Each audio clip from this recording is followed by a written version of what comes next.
tapi dengan kesolehan bapaknya cukup untuk mengawal anak-anaknya. Bahkan kalau menurut tafsir, sebagian tafsir, bahwa dia adalah kakeknya yang ketujuh, berarti lebih jauh lagi. Itu menandakan bahwa kesolehan itu Masya Allah Pak, kenangannya panjang, dampak positifnya panjang kesolehan itu. Anda soleh sekarang, itu bukan cuma manfaat buat anak-anak, bahkan sampai turun, anak turun kita seterusnya. Mari kita buka dalam surat Al-Kahfi 82. Kisah perjalanan ilmunya Nabiullah Musa dengan anak muda yang bersamanya, yaitu Nabi Yusha bin Nun, yang berguru kepada Nabiullah Khidir alaihimussalam. Kisah panjang berakhir di ayat ini, di mana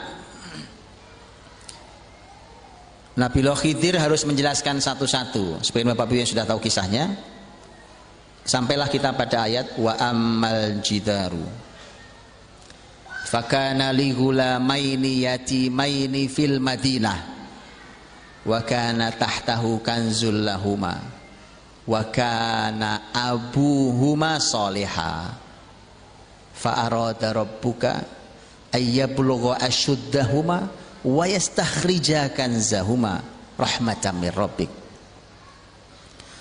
Adapun dinding rumah ini, kata Khidir, yang saya bangun sampai berdiri bagus, rumah yang sudah mau roboh ini miliknya 2 anak yatim di kota ini. Nggak ada yang bantu anak yatim itu, rumahnya sampai mau roboh. Kemudian Nabi Khidir menjelaskan, ini milik 2 anak yatim di kota ini. Di bawahnya, di bawah rumah ini terpendam harta karun. Bukan hartanya korun, ini bahasa Indonesia. Harta karun, harta yang dipendam. Dulu ayah mereka berdua ini ayah yang soleh. Wa kana abuhuma sholiha. Rabbmu Allah ingin agar 2 anak ini tumbuh sampai menjadi orang yang baligh dan kuat. Dan kemudian Allah mengeluarkan harta karun itu untuk diberikan pada anak yatim itu sebagai rahmat dari Rabbmu. Ya, yuk kita bahas satu-satu. Ini Masya Allah, ini para ulama sejak sahabat bahkan membahas, dan ini pembahasannya banyak panjang. Tapi mari kita lihat bagaimana menjadi ayah yang soleh. Wa kana abuhuma soleha. Ayahnya 2 anak yatim ini soleh ayahnya. Kalau ini disebutnya memang ayah Pak, memang ayah ini. Abuhuma soleha. Jadi ayah soleh itu ya Allah saking pentingnya deh. Sudah 2 ayat ya, wa walidi wa mawalad dan wa kana abuhuma soleha. Ya, jadi penting ayah soleh itu. Jadi kalau saya sering ditanya, walaupun saya tidak bisa menjawab, bagaimana kalau terlanjur Ustadz? Nah itu yang saya bingung jawabnya. Terlanjur itu gimana? Ya terlanjur Pak. Terlanjur, ini suami nggak kayak suami, bapak nggak kayak bapak, gitu ya. Nah itu Pak, itu. Nah, saya bilang sudah, bawa ke masjid aja. Ke masjid juga susah, dituntun. Mungkin nggak tahu jalan ke masjid, mungkin lupa jalan ke masjid di perumahannya atau di kampungnya. Tahu Ustaz, dianterin, mungkin kejauhan masjidnya. Orang samping rumah persis sama masjidnya. Saya terus harus bagaimana coba ya? Karena ayat betul-betul Pak, Allah tuh maunya kalau generasi ini mau berubah, bapaknya dulu Pak. Yuk kita lihat ayat ini. Wa kana abuhuma soleha. Apa penafsiran para ulama terhadap ayat ini? Ini Kalau sudah begini, masya Allah, ini orang tua yang dirindukan surga. Oke. Wa kana abuhuma shaliha, ini ayat ini Bapak Ibu kan ceritanya Nabi Musa, Yusha bin Nun dan Nabi Khidir, gitu. Mereka kan berjalan masuk ke kampung ini, ke kota ini, ke kotanya anak yatim itu. Kehabisan bekal, maka ya minta ke masyarakat agar dikasih sebatas ya makanan sedikit, minuman sedikit. Tapi fa'abau ayyudhayyifuhuma, tapi masyarakat kampung itu pelit, cuma air sama makanan gak dikasih. Oke, berarti anak itu tinggal di kampung yang baik apa kampung yang buruk? Kampung yang buruk. Kira-kira Pak, kalau masyarakat kampung tahu bahwa di bawah rumah itu ada harta karun, kira-kira akan mereka jaga atau mereka sikat habis itu Pak? Habis. Orang ini orang buruk-buruk semua. Lihat, artinya penjagaan Allah terhadap dua anak yatim itu, yatim nggak ada yang ngurus Pak. Penjagaan Allah sampai pada tingkat yang paling maksimal. Gini, kalau dua anak yatim itu tinggal di lingkungan yang sangat baik, soleh dan peduli, ya nggak aneh, ya kan? Anak itu dijagain oleh masyarakatnya, diberi makan, diasuh, dididik, nggak aneh, masyarakatnya baik. Lah ini masyarakatnya memang jahat, jahat masyarakatnya. Lihat bagaimana Allah ingin menunjukkan penjagaan yang sangat maksimal untuk dua anak yatim ini. Rumah yang mau roboh dibangun.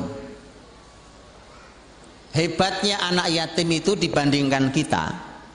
Kita punya rumah, anak yatim yang dikisahkan itu juga punya rumah. Bedanya, rumahnya anak yatim itu yang bangun para nabi, yang dirikan tembok loh para nabi. Nabi Musa, Nabi Khidir, Yusha bin Nun juga calon nabi. Coba itu Pak. Jadi masya Allah hadirin, ya kan? Tukangnya nabi, apa nggak barokah tuh rumahnya? Lah tukang kita itu kadang sholat aja masalah, betul dah? Itu loh. Jadi memang beda kualitas rumah, ya, beda kualitas rumah. Sentuhannya beda kan hasilnya beda Pak. Ya beda lah. Wong ini minuman nih Pak, ini beda tangan rasanya beda loh. Coba bikin sama disuruh coba itu sekian kok lain ya rasanya, nah, beda tangan, beda tangan. Itu sama-sama ngerti bikin minuman. Lah gimana kalau yang satu nggak ngerti sama sekali, terus maksain bikin minuman, nggak jadi. Nah itu betapa berkahnya rumah anak yatim itu. Yang membangun tukangnya adalah para nabi. Oke. Rumah berdiri itu para nabi tidak minta upah sama sekali. Kalau tukang kita minta upah, ya, sini sudah nabi mulia barokah tidak minta upah. Sudah begitu ternyata itu untuk mengeluarkan harta karun yang tersimpan sudah lama. Ini ada banyak tafsir juga harta karunnya apa. Ada yang mengatakan harta karunnya itu memang harta melimpah Pak, emas segala macam. Ada yang mengatakan harta karunnya ilmu. Tapi mau emas mau ilmu dua-duanya harta karun, betul? Ya. Gitu Pak. Itu yang harus ditinggalkan oleh bapak soleh itu kayak gitu ya. Jangan cuma meninggalin bapakmu mati nak nih, sebentar lagi bapakmu mati nih, tapi perusahaan ada 30 tuh. Ya itu tidak membanggakan. Kalau Anda tidak meninggalkan ilmu buat anak-anak, seperti tafsir Kanz dalam ayat ini. Jadi tinggalkan harta, tinggalkan ilmu, tinggalkan kesolehan untuk mereka. Maka kemudian harta nanti bisa dikeluarkan, anak ini tumbuh menjadi balik dan dewasa, menjadi kuat, maka kemudian mereka punya harta melimpah. ini Bapak Ibu dirahmati Allah, ternyata semua keistimewaan buat anak yatim ini kata kuncinya cuma satu. Kenapa anak yatim itu punya keistimewaan sehebat itu? Karena wakana abuhuma soleha, bapaknya soleh, itu tok. Makanya kan saya sudah lama nulis tulisan ringkas tentang singkat tentang asuransi terbaik kan. Ini asuransi terbaik. Antum nggak perlu asuransi, ini asuransi terbaik. Untuk anak turun lebih ini asuransi terbaik. Asuransi terbaik adalah kesolehanmu wahai ayah bunda dan kesolehan anak-anakmu. Itu asuransi terbaik. Sehingga anak-anak ini Allah yang jaga karena bapaknya soleh. Kalau bapak ibu lihat dalam tafsir lebih heran lagi Pak. Karena ternyata disebutkan bahwa bapak ini ternyata yang disebut-sebut soleh ini bukan bapak langsungnya yang dimaksud, tapi bapak 7 turunan ke atas. Jadi dalil 7 turunan itu ayatnya ini Pak. Tapi sayangnya bercandaan kita cuma masalah uang Pak. Wah ini orang kaya luar biasa, nggak habis 7 turunan, cuma saya turunan yang ke-8. Cuma bercandaan uang.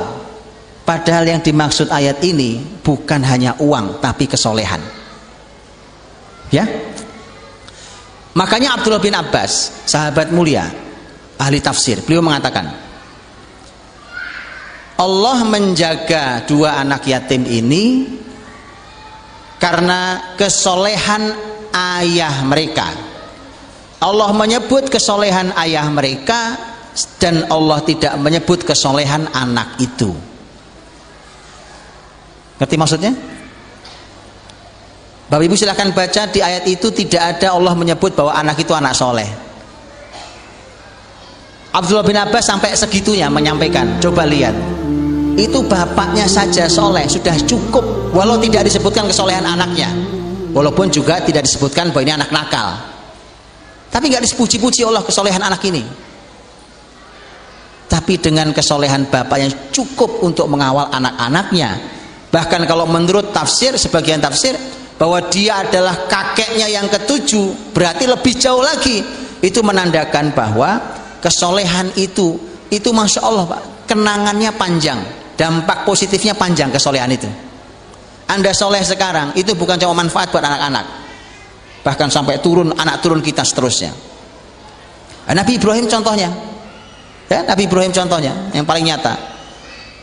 Wa idzi btala Ibrahim rabbuhu bikalimatin fa atammahunna qala inni ja'iluka lin-nasi imama.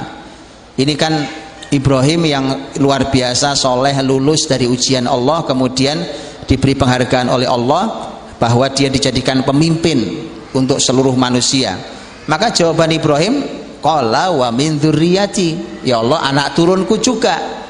Jadi yang pemimpin jangan hanya saya, tetapi juga anak turun saya. Coba lihat kan, jarak dari Nabi Ibrahim sampai ke Nabi Muhammad loh Pak.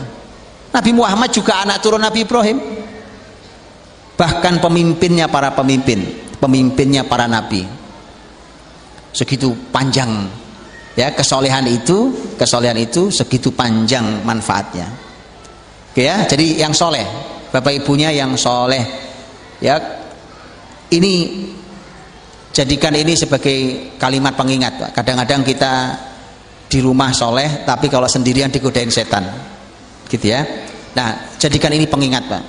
Pengingat, saya sering sampaikan, kalau Anda dalam keadaan sendirian berani melanggar perintah Allah, berani melakukan maksiat, maka Anda harus ingat bahwa tumbal pertama kali adalah anak Anda.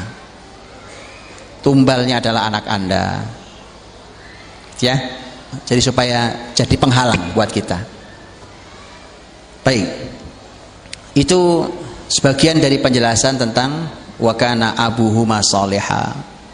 Jadi bapak soleh itu berpikirnya sampai segitunya Pak, segitu panjangnya sampai dia punya simpanan buat anaknya. Ini buat anak saya, ini buat anak saya.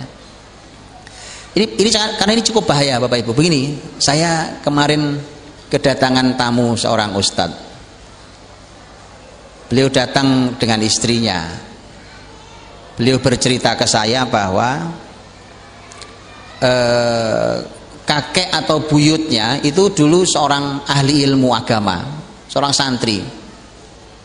Jadi kisaran tahun 1920 gitu ya, masa itu. Karena ahli ilmu itu nulis kitab-kitab dalam bahasa Arab. Ya. Begitu ditulis itu diturunkan kan ke anaknya. Nah, ini karena ini mereka ini berdua adalah santri, suami istri yang sekarang ini, maka dilacak itu kitab. Yang sedih adalah jawaban orang tua mereka. Sudah dibakar, Nak. Lu kok dibakar, ilmu dibakar? Habis nggak ada yang bisa baca. Apa tidak sedih itu, Pak? Nah, ini poin kita yang sekarang, bahwa kalau bapak ibunya sudah soleh, nah sekarang tugasnya membuat anak jadi soleh.